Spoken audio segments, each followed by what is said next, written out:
Hello, good morning, ladies and gentlemen. Well, never a dull moment with Trump. He has imposed the tariffs, as he said he would, 25% on Canada and Mexico. We just don't know about the retaliation measures, and 10% on China, and we don't know about the retaliation measures in there either.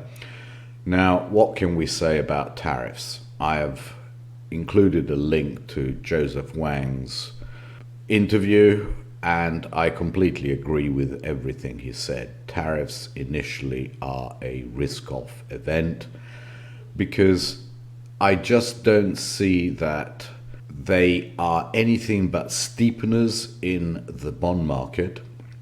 And therefore, if the bond market steepens and the Fed does not cut rates immediately, which they won't, it's not positive for bonds, and therefore it doesn't help the multiplier.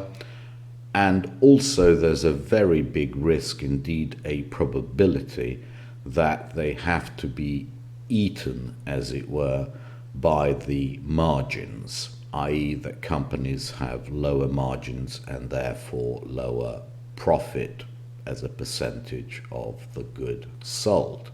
I think the consumer is pretty much tapped out in terms of being able to afford to pay higher prices, and therefore companies will, for the most part, eat those tariffs, and that means that the overall level of inflation is unlikely to be much higher. In fact, it's not inflation that we're talking about, because inflation is the rate of change of prices. This would be just a new level of prices. So they're not inflationary per se, but Joseph explained it very well, and I completely agree with him 100%. We obviously went to the same school of economics. So without going into that and repeating what he said, I think, one, tariffs steepen the curve, and two, what they do is they could cause risk off. Now, when risk off happens, it happens fast, and I'm showing you here SPY over SHI, SPY over IEI, SPY over IEF, and SPY over TLT. I think that SPY over SHI and SPY over IEI are going to be the ones that react most. And I think that we go straight down to this kind of level in SPY over IEI, and possibly test the 200-day moving average down here. This would be right back to where we were in October. So it's not a disastrous move, but I think it's a substantial risk-off move, and therefore the odds are that you stay in the short part of the yield curve and you sell equities against it. That to me is the first response. I think everything is going to go down to the bottom of the Bollinger Band in these spreads, all the way down to TLT, and that one actually is the closest. So we are going to go and test the downside of those over the course of the next couple of days. It's going to be quick, and it's going to be pretty brutal. Just stay in the short part of the yield curve. That is not going to move much. And having said that, let's have a look at the bonds. I'm quite sure that the first reaction is going to be one of steepening. These are the 2s, 5s. I think they're going to go down towards this minus 27 level. 2s, 10s, I think they go down to minus 42. And if we look at something like 5s, 30s, I think they've got the room to come down to this minus 52 level, minus 53 quite quickly. It's just a steepener because growth is going to be hit at some stage, or the market is going to anticipate that growth is going to be hit. Now, what is important here is that the markets are forward-looking. So now for the next 1 or 2 months, the markets are going to disregard, or rather react less to strong economic data, because they're going to be anticipating that the data will get weaker.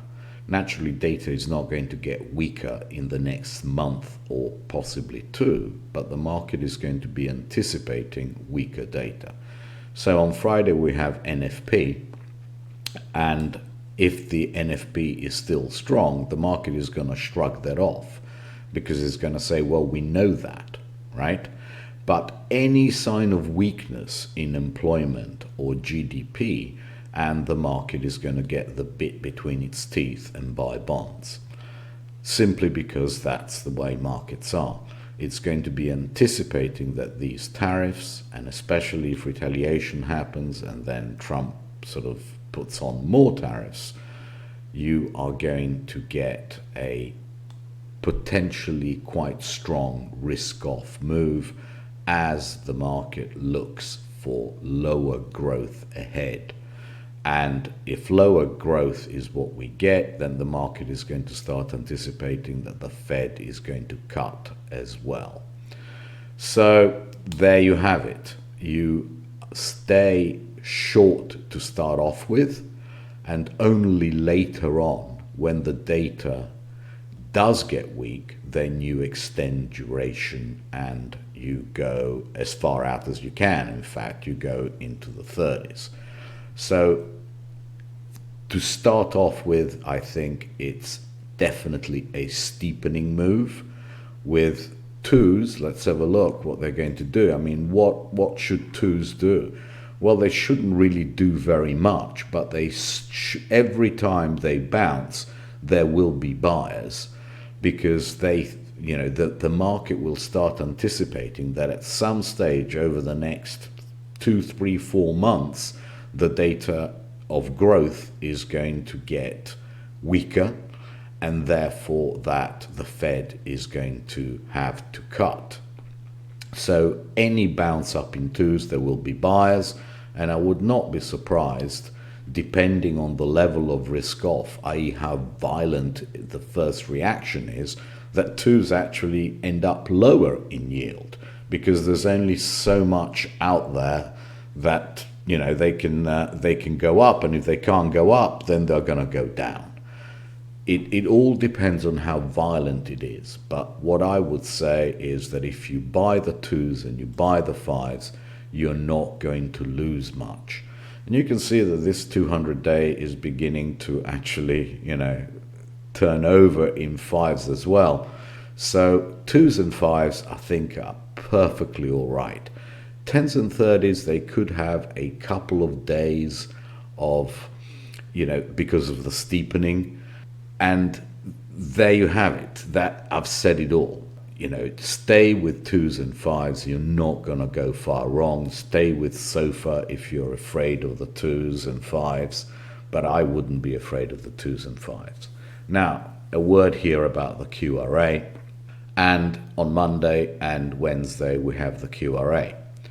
I have no idea what they're going to say. It is low odds to me that they would do tariffs and increase the duration of issuance in QRA, because it would be just such a risk-off event. Just such a risk-off event that I think volatility would go into the 30s in the VIX. Let me explain. Right, so if I can go back to a chart of the SPY, and I've probably got it in here. Okay, so when did the big move in SPY start? It started in November of 23, and I remember it exactly because that was the day of the QRA, and I told you to buy everything that isn't nailed down. And that is when this big rally in SPY started. Now, that is the day that Yellen basically said, no more long coupons, we are going to issue bills. Now, we all know that certain members of the Trump administration have argued that that was political, and of course it was, and that we need to return to a policy of issuing less bills and more coupons. Well, if that does happen in this QRA, you are going to get the reverse of this. It's going to be a massive risk off, and I wouldn't be surprised if on Wednesday, when we get the final, the QRA, they either, if they say anything at all about increasing in the future, right, about increasing coupon sizes in the future, we go all the way down to the 200-day moving average in SPX in a day. All that way, and that's why I'm saying that you are going to get volatility going up into the 30s. This is where I would expect. Now, if you do a 0.382 of this whole move, and we can do it together, we go from the high to wherever it was on that day, but we can go here, you will see that this is the first level, right? And really I would eventually expect this level. So 535, these are big moves. What worries me is that Trump said that he is not worried about what the market reaction is in the short term. Now, is he really not worried? I don't know.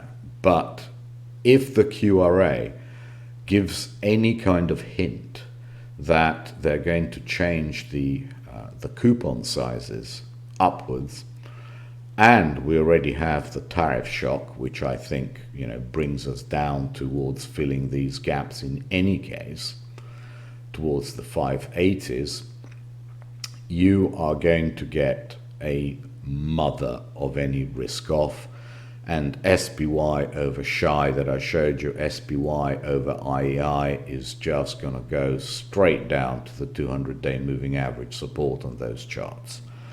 That is the kind of environment that we're in.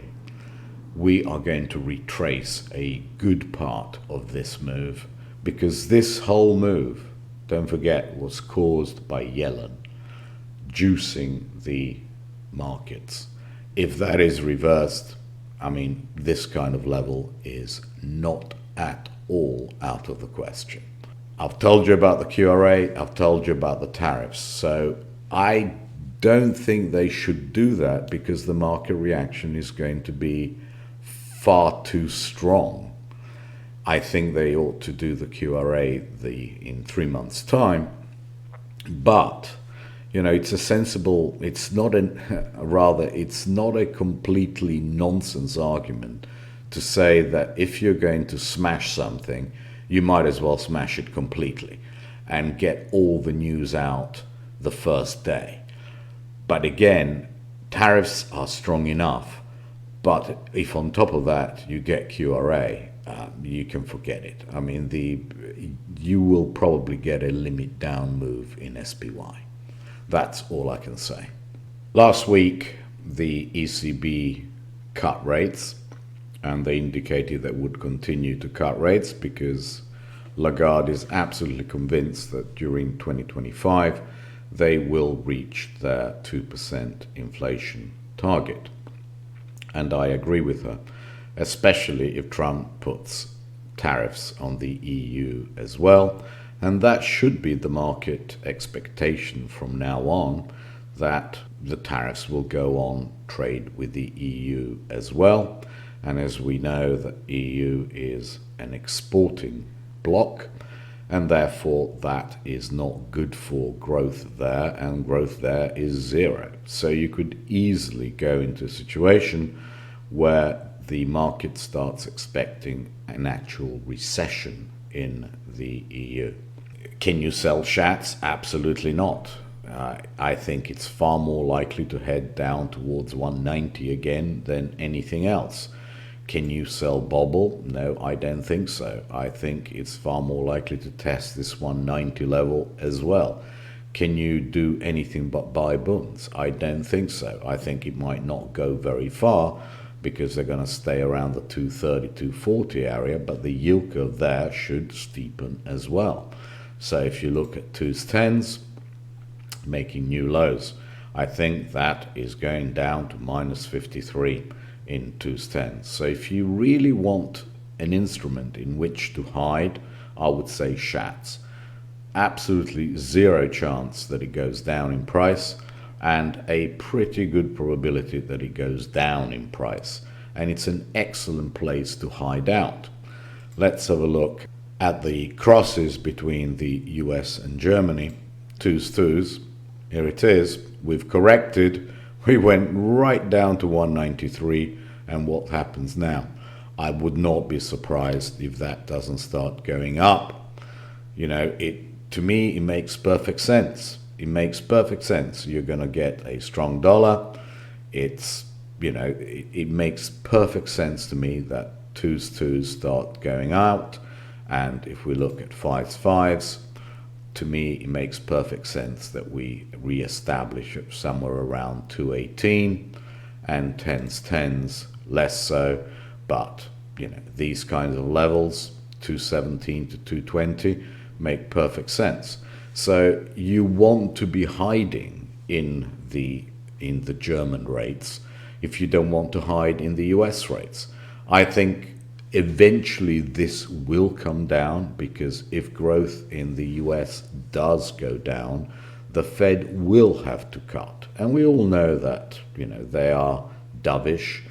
Both Waller is speaking next week, and he will support Powell. He will basically reiterate what Powell said, that they think they are restrictive. They might be, they might not be. And that is going to really support the short end in both the EU and in the US. So if you need somewhere to hide, shats would be my absolute favorite. The 2-year note of SOFR in the US would be my second favorite. That is where one hides during these periods, and therefore I think the odds of the shats going down in price are almost zero. But we shall see. I will on Monday be buying shats simply because I need to hide. And that to me is the safest instrument in which to hide and really not be in equities in longer duration, because the yield curve is going to steepen and you're going to have a risk-off move for sure. After the tariff announcement, unless it's a little bit of a sell the news, I think the dollar will remain at worst stable and probably test again 109.26 almost immediately. I don't think it goes through this 109.50 to 110 area straight away. I think Euro USD comes down to 102.50 again in a hurry, but I think it's going to bounce around here. And Euro CHF is going to come down. I think there is going to be a lot of buying of something like the Swiss franc and also the Japanese yen. Euro JPY is finally starting to turn over. I told you every time it gets into the 163, 165 area, I'm a seller of it. I would not be surprised if Euro Japanese yen starts breaking lower and testing these 157, 158 areas. That would not surprise me at all. I don't think it's going to go through, but I think the euro is going to be offered against all the safe haven currencies like the Swiss franc and the Japanese yen. As to the index, I've told you, I think the odds are that we stay at these levels for a bit, and then over time, once we've ascertained what the responses and the retaliations are like, then we can break. But I don't think we can break immediately. That to me is low odds. That would be really, if we started breaking above 110, I think the Fed would have to start thinking about doing something much sooner than they would like, because that would be a significant tightening of economic conditions. If you get both the dollar going up and you have a decent sized sell-off in the stock market, you know, the economic conditions are really going to tighten, and the Fed would need to start thinking about responding, because then I think there's very little doubt that growth would be impacted fairly quickly, and the market speculation then would go all into buying bonds. Now, if the QRA is negative, then you're going to have a very, very steep yield curve, and probably the only way they can stop it from going very, very steep is by actually cutting rates at the front end. So we're in for a very volatile time.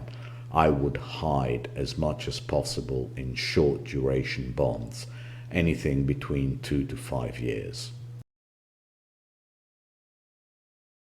If tariffs reduce growth, and if tariffs start reversing some globalization, or the market perception is that's what they do, you should see GSG come down towards the 200-day moving average.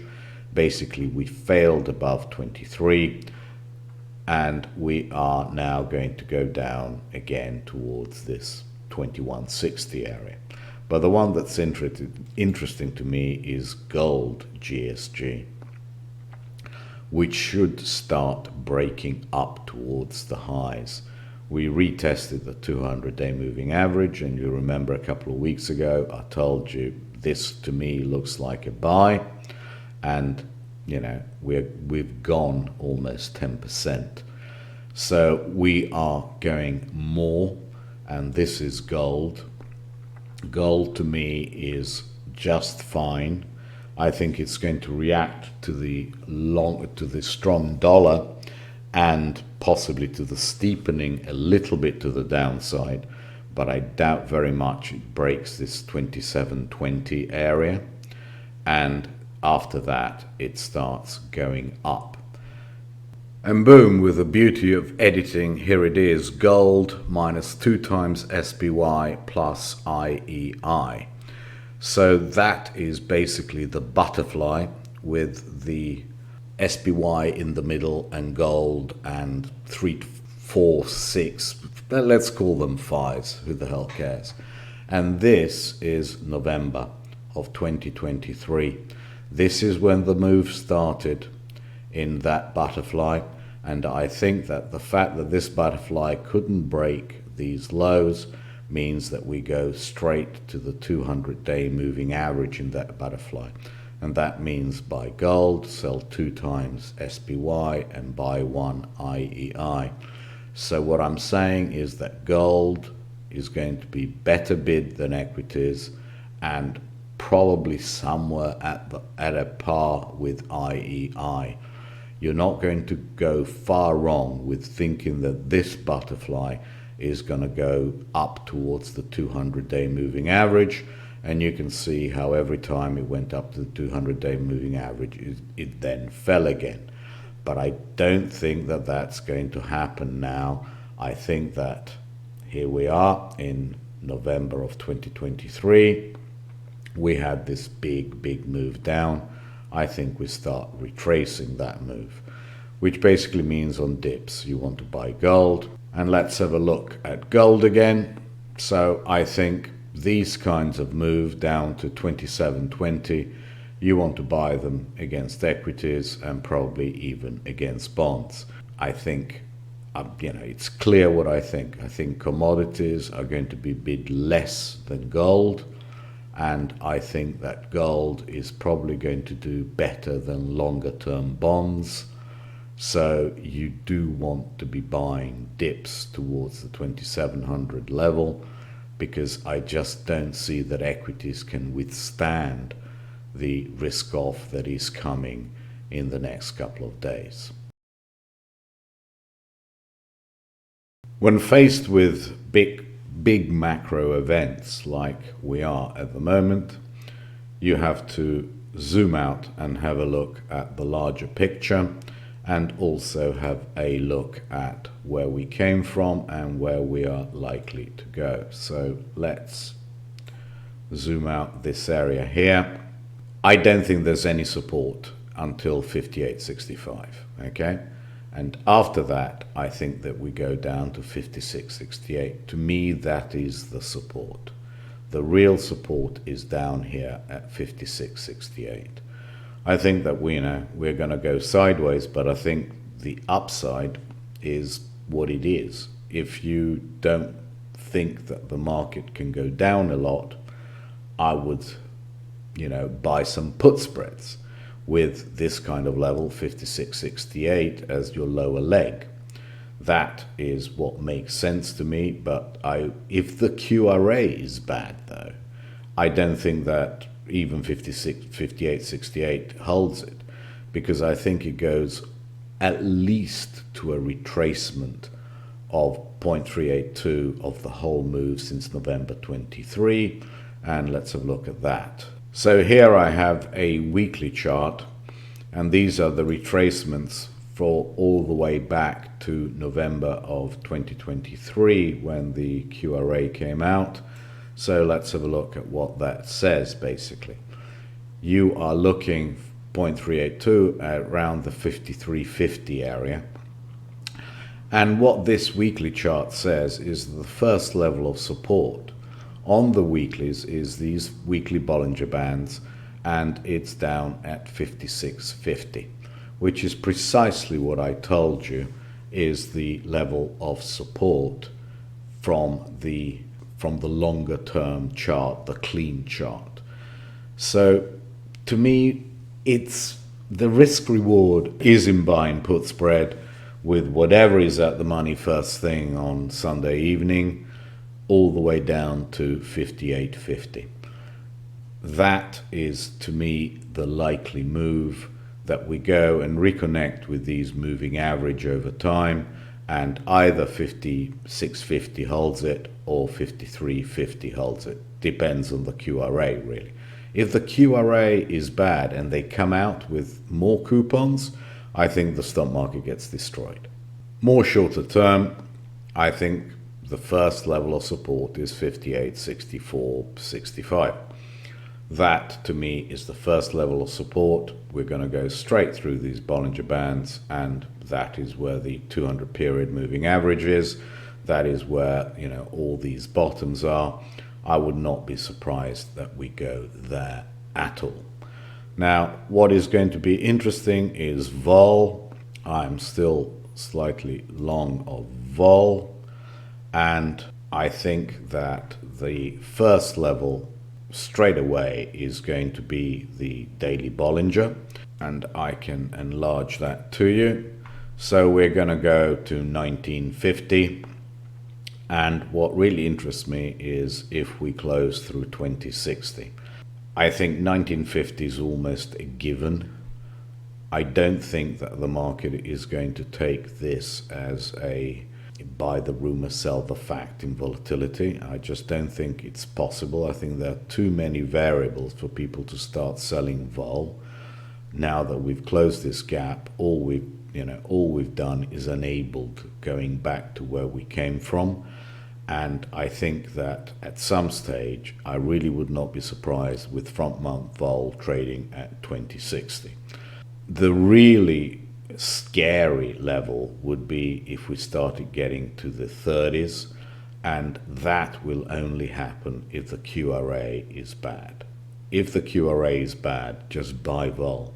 It's going to be very, very bad, because you get a double whammy on growth and valuations.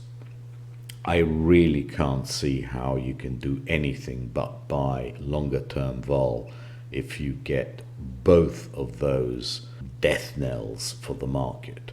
It's going to get very, very bad. If we want to look at NQ, the equivalent level is going to be 20,660, rather NDX, not NQ, so you have to work out what the basis is.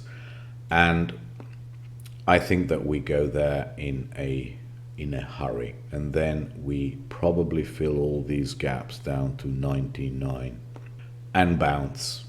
If the QRA is bad, this sector should really feel it. I mean, really feel it, because it's high beta and it should really respond to the bonds.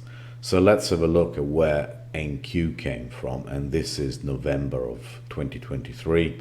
So it came from down here, and if we just add a retracement, we go from down here to up here, and we are looking, you know, the 0.382 is going to be around the 19,000 area. So either way, what these charts say is that we test lower, you know, 20,600, 20,400 would be very good levels to trade down to, and then we see. But if this is a full-blown crisis with the QRA on top, you are looking at the 19,000 area. Having mentioned real rates, let's have a look at them. They're not 235 in 10s, they're 235 in 30s, but here they are in 10s, 215. What I am saying to you is that if real rates are up on Monday, they won't stay up. They will come down. People will buy tips like crazy if the 10-year goes up in yield. I don't think that is likely. I think that the steepening is going to be more modest than people think, simply because people will want to buy real rates. And I just can't see a lot of steepening. I mean, the term premium would have to go out massively for that to happen, and I don't think that that is likely. It only happens if the QRA is bad. If the QRA is bad, term premium will go out, you know, a lot. But I don't think that that is, I mean, it's just unlikely, isn't it? But you never know. If they want to make an omelette and break all the eggs at once, then the QRA will be bad, and they will basically give you a warning that either we're doing it now or we will be doing it next quarter, which is the same. The market will react immediately. But I think that the steepening is going to be far less than people think, or far more temporary, because I think real rates over 2% with a risk-off move are just unlikely to persist. Okay, so you are going to get something like the move that you got back here during the financial crisis. You know, you get a steep move up in real rates and then a much, you know, equally strong move down. So I really don't think that that is possible. I think if somebody gives me, you know, if the QRA happens and then I can buy real yields around 270, I'm going to sell everything. I'm going to sell my equities, my gold, doesn't matter what it is. I'm selling everything and parking my money in 10-year reals at 275 because they're not staying there. I've updated all the levels. I think the first move is a steepener, but I don't think it goes very far unless the QRA is the thing that breaks it, in which case it does go up a lot. Watch real yields. If they start spiking because the term premium starts going out massively, you want to buy tips. You want to sell everything here, everything you own, and you just want to park your money in 10-year tips.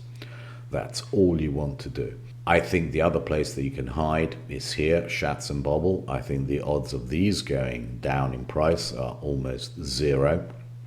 And what I've done here is I've given you the link to Joseph's interview, which when I listened to it, when he came out, I think 3 days ago, I thought, well, this is exactly what I think. Why should I repeat everything when they can listen to it on this Apple podcast?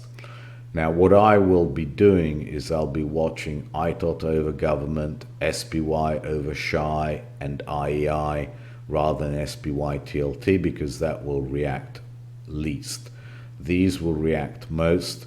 Watch them, and if they start signaling risk off, which I believe they are likely to do, just buy volatility and buy put spreads. And I've even given you what strikes, the lower strike should be 1 month vol and 1 month put spreads. I think that's perfectly fine. Thank you very much indeed, and tweet you tomorrow.